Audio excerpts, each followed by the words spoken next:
Hi, so today I wanted to share with you why we need a holistic method to move past emotional eating and to ditch dieting.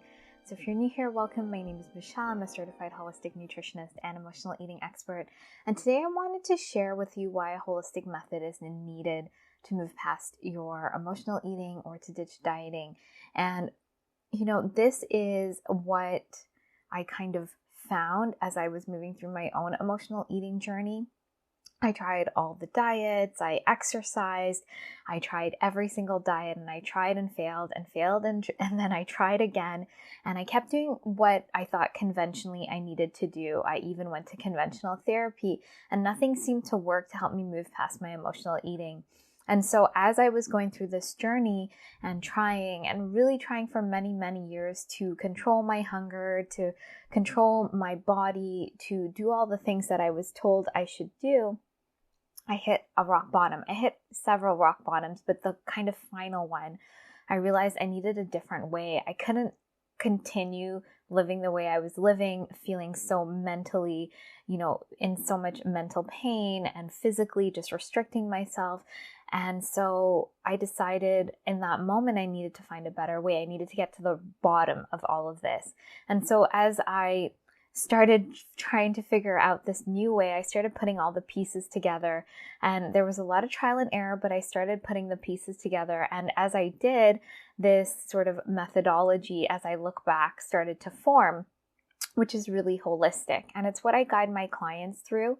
And I've just seen them move past their emotional eating and really get to the bottom of it. And so today I want to share with you the 3 key areas that we need to really move through and embody as emotional eaters in order to get a handle on our emotional eating and to ditch dieting. And so these 3 key areas are most of the foundation of my program, the Emotional Eating Evolution Program. So as I share this with you, I want you to think about what we're conventionally told about moving past our emotional eating or ditching dieting. We're not taught these 3 things that I'm going to share with you. We're taught, to kind of really keep things on the surface. And I just want to say that there's nothing wrong with you. It's just that the system is really broken. The diet industry and all of the things we're told from the outside, they keep us in fear and they keep us going back to these solutions thinking there's something wrong with us instead of working with us and our body. So I'm going to share with you the 3 key areas that we need to really start looking at if we want to move past our emotional eating and to ditch dieting. So the first key area is a true nourishment and strategic digestion. So a lot of the times diets are very restrictive. They're calories in, calories out, cutting out certain macronutrients. They keep us in this really limited space of we can't eat this food, we must eat this food, and we're really policing ourselves a lot. And so what we need to really come back to is that we need to deeply nourish our bodies, we need to nourish ourselves, and the better nutrition gets into our bodies, the better it's going to function and rebalance and get us to, that health we really kind of desire at the end of it. It might not be a fixed weight or shape, but it's how we feel on the inside. And digestion is so key and important for that for a couple of reasons. The first reason is that we want to make sure we're getting all those nutrients into our cells. Just because we eat certain food doesn't mean it gets into our body.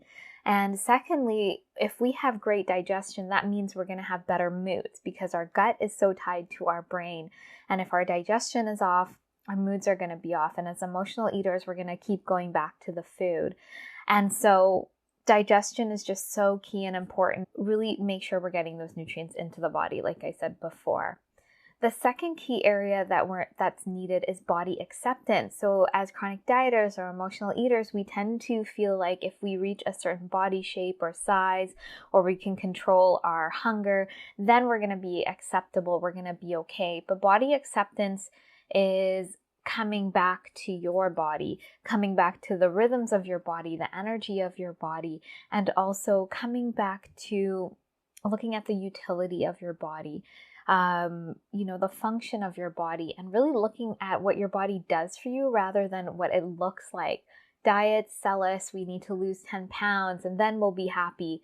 It's all about when you finally lose the weight, you're going to be happy. That's the messaging. And so we want to come back to our bodies and really start working with our bodies. Body acceptance is not about criticizing and punishing our bodies. It's about just being really neutral with our bodies. And it gets us on the path to really liking and loving our bodies.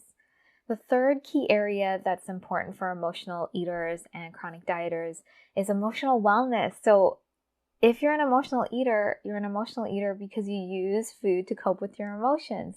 So we need to get at those emotions under the emotional eating, because the emotional eating is a coping mechanism. It's not a resolution. It's just how we cope with our emotions. And most likely we haven't been taught how to be with our emotions, process them, and diets are not going to be teaching you this. They're going to teach you to push past, to bulldoze yourself, to keep going, to almost, just tell you that, like, ignore that, and you just keep pushing and pushing yourself, and then you kind of give out and go back to your old coping mechanism because it's emotionally so much to keep pushing yourself away. And so emotional wellness is really looking at those emotions, processing them, resolving them, and hearing their messages. Emotions are information telling us about what we might need to change in our life, what we might need to add in. It's giving us information and data. And if we're able to hear those messages, we can create a life that feels better to us. So it's so key and important. So these three areas are so important for emotional eaters and chronic dieters. You need to have some kind of mastery in these three areas, because diets are going to sell you the next plan and tell you to push past your emotions and you need to fit into a certain box. But what you really need is to deeply nourish your physical body, your mental body, and your emotional body. And that is holistic. That's all of you. You're looking at all aspects of you in order to move past your emotional eating and to ditch dieting. So if what I'm saying to you resonates and you're looking for more support or accountability or a new way to move past your emotional eating, then I would love to invite you to book in an emotional eating assessment call. So this call is all about you, your goals, and whether the emotional eating evolution program can bridge that gap for you. In any case, on the call, you're going to get a lot of clarity. And so if this is resonating with you, please be sure to book in that call. I would love to talk to you. And of course, if you have any questions, please leave them below. And please be sure to like and subscribe. And I look forward to sharing more with you. And I hope you have a great day.